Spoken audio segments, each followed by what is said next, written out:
Bonjour tout le monde et bienvenue sur Home Kitchen. Aujourd'hui on se retrouve comme promis pour une recette de borekas turc, c'est-à-dire un espèce de feuilleté avec de la pâte philo ou de la feuille de brique fourrée aux épinards et au fromage végétalien. Vous allez voir, c'est un vrai régal et je vais vous montrer tout de suite comment on fait. Comme d'habitude, pas beaucoup d'ingrédients, très facile et super goûteux. Alors on aura besoin d'amandes défilées blanches pour la ricotta vegan. Qu'on va garnir avec les épinards. En fait, ce sera pour la garniture. On aura besoin d'huile d'olive et de lait nature, lait végétal. Donc moi, c'est du lait de soja nature, mais vous pouvez prendre un autre lait que vous préférez. On aura besoin d'un citron, d'un sachet d'environ un demi-kilo de feuilles d'épinards, 600 grammes, moi c'est voilà, 500-600 grammes de feuilles d'épinards. Je les prends surgelées, mais si vous en avez frais, ça marche très bien aussi. On aura besoin de 2 yaourts nature, les miens sont au soja également, c'est ceux qui sont les plus faciles à trouver en général dans les grandes surfaces aussi. Pour assaisonner, du sel, du poivre et un tout petit peu de piment doux, plus 2 oignons, une tête d'ail, mais bien sûr on ne va pas tout mettre, juste quelques gousses d'ail.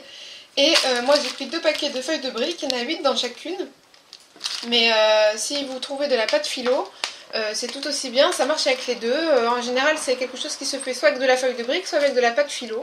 Donc les deux peuvent marcher. À vous de voir ce que vous avez dans vos environs, ce qui est le plus pratique pour vous d'acheter. Donc on commence tout de suite. Je vais vous montrer, c'est super facile. Donc on commence par émincer les 2 oignons très finement et faire chauffer un peu d'huile d'olive dans une sauteuse pour commencer à les faire griller, qu'ils aient une belle couleur.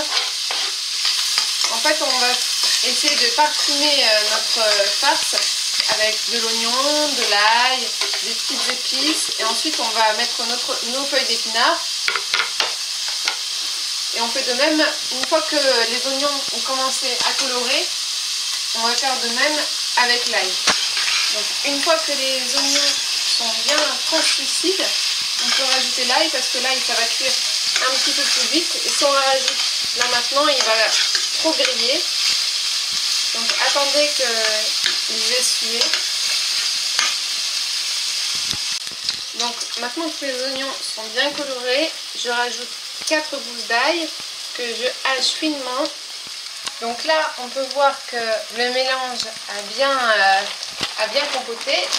Et donc je vais rajouter tous mes épinards. Donc 600 g d'épinards. Et là c'est un peu l'étape la plus longue, hein, parce qu'en vérité c'est pas très long, pour que tous les épinards soient bien cuits et que le mélange soit bien compoté, bien homogène. Donc une fois que votre mélange est bien cuit, on termine d'assaisonner et on va réserver. Donc très basiquement, moi je mets du sel, du poivre et un petit peu de piment doux pour relever le goût des épinards. On mélange bien, ça sent super bon. Et là on va éteindre le feu et on va s'occuper de la deuxième partie de la garniture. Donc là on a 230 grammes d'amandes effilées et on va mettre environ 140 ml d'eau dans un blender, pas dans un mixeur, pas dans le mixeur comme ça, le blender. Je vais aussi mettre un petit peu de jus de citron, juste dire de relever un petit peu le goût, un petit peu d'huile d'olive, du sel, du poivre et je mets quelques oignons frits. Mais vous pouvez aussi mettre par exemple de l'ail séché en poudre. Ce sera très bon aussi. Vous pouvez aussi mettre, si vous avez chez vous, de la levure maltée. Ça donnera un petit goût de fromage et c'est vraiment ce qu'on veut. Moi je veux le garder vraiment nature, mais de la levure maltée c'est très bien, une petite pincée. Et donc on va mettre tout ça à grande puissance.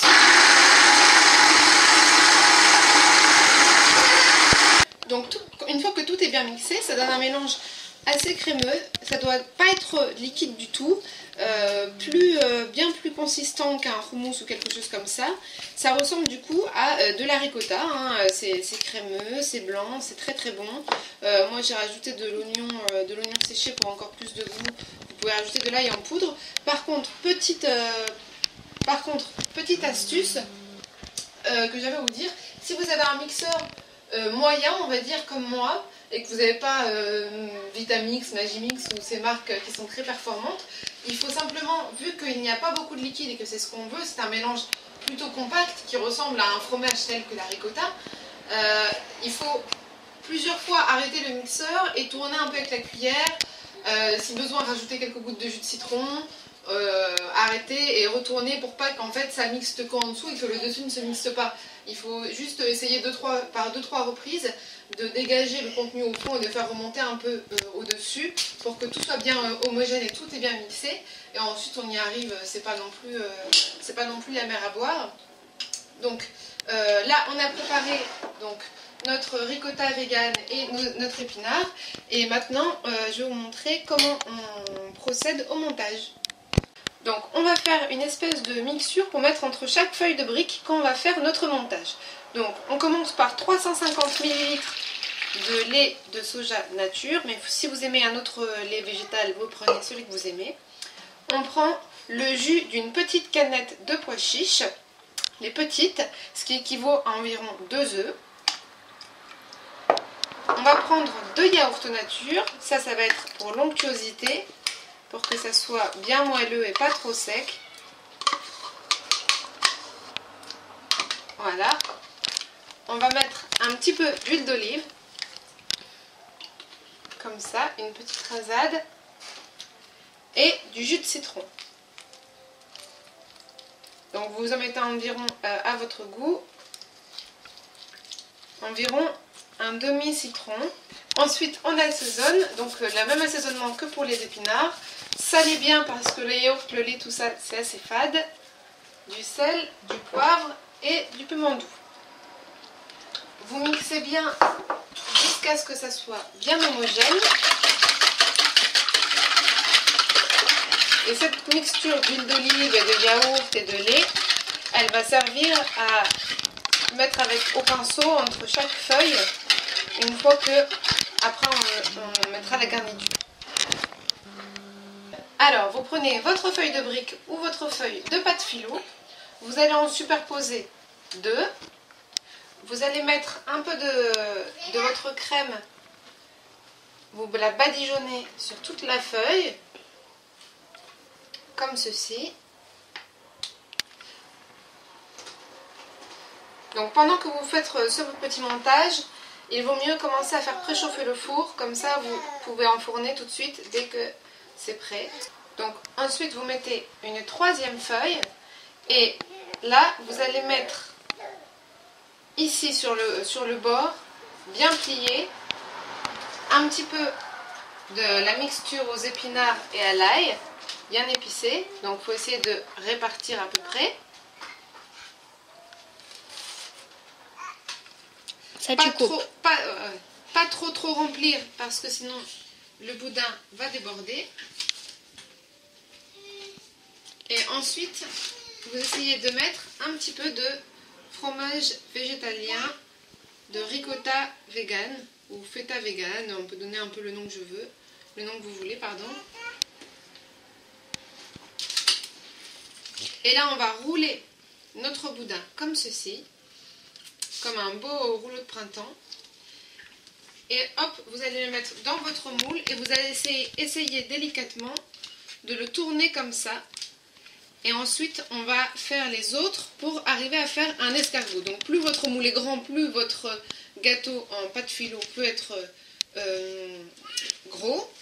Donc moi j'ai fait avec de la feuille de brique, vous pouvez le faire en pâte philo. Là c'est un montage en rond, mais si vous avez simplement pas de cercle, vous pouvez le faire en rectangle avec des feuilles de pâte philo rectangulaires. Et dans ce cas vous mettez simplement 5 feuilles à chaque fois avec la crème qu'on a fait. Au milieu les épinards et le fromage, recouvrez encore de 5 feuilles et vous couperez des parts triangulaires. Là c'est un petit montage un peu plus sophistiqué en escargot, c'est un peu plus esthétique. Donc on continue avec les deuxièmes boudins, on va faire ça ainsi de suite et il n'y aura plus qu'à passer au four. Voilà comment je vous essayez d'à peu près souder les boudins comme ça pour faire un à un. Donc là je viens juste d'en replacer un comme ceci, le troisième comme ça, vous avez vu, et vous ainsi de suite comme un escargot. Voilà, je vais faire ça jusqu'à la fin, on se retrouve au moment d'enfourner. Donc à la fin, le montage en escargot, ça donne ça. Alors vous pouvez soit choisir de badigeonner le tout d'huile d'olive, mais personnellement je préfère utiliser la petite mixture qu'on a faite. En fait vous allez essayer de l'insérer bien entre les trous de l'escargot, la mixture aquafaba, yaourt, etc. Non seulement ça va très bien dorer notre petit gâteau, mais en plus ça va terminer de remplir les trous un peu à la manière où on remplirait un gâteau, les espèces de gâteaux chinois là avec de la crème anglaise entre deux. Bah, c'est un petit peu le même système, on badigeonne, en même temps on essaye d'en verser un peu dans les trous. Et on va enfourner ça pour 30 minutes à chaleur moyenne, environ 170 degrés. Voilà ce que ça donne après environ 20-30 minutes de cuisson, ça dépend des fours. Donc vous voyez c'est parfaitement cuit, juste ce qu'il faut de doré. Bon, les bords qui ressortent le plus sont légèrement un tout petit peu trop croustillants, mais bon c'est pas non plus très dérangeant. Il faut juste après le transférer sur une plaque. Donc j'espère que vous allez le refaire chez vous. Tous les ingrédients peuvent se trouver dans des supermarchés classiques. Ça peut se faire en pâte philo ou en feuille de brique. Si vous avez un moule rectangulaire, comme je vous ai dit, vous pouvez juste mettre 5 feuilles superposées avec une mixture de yogourt et huile d'olive entre deux, puis le fourrer aux épinards et au fromage comme on a fait et recouvrir de 5 feuilles. Vous aurez juste à couper des parts. Cette manière-là est juste une autre façon de faire des borekas turcs aux épinards. J'espère que vous allez réussir et que vous m'avez suivi jusqu'au bout. En attendant, on se retrouve très bientôt pour de nouvelles aventures. N'oubliez pas de vous abonner, de mettre un like et je vous dis à bientôt. Salut!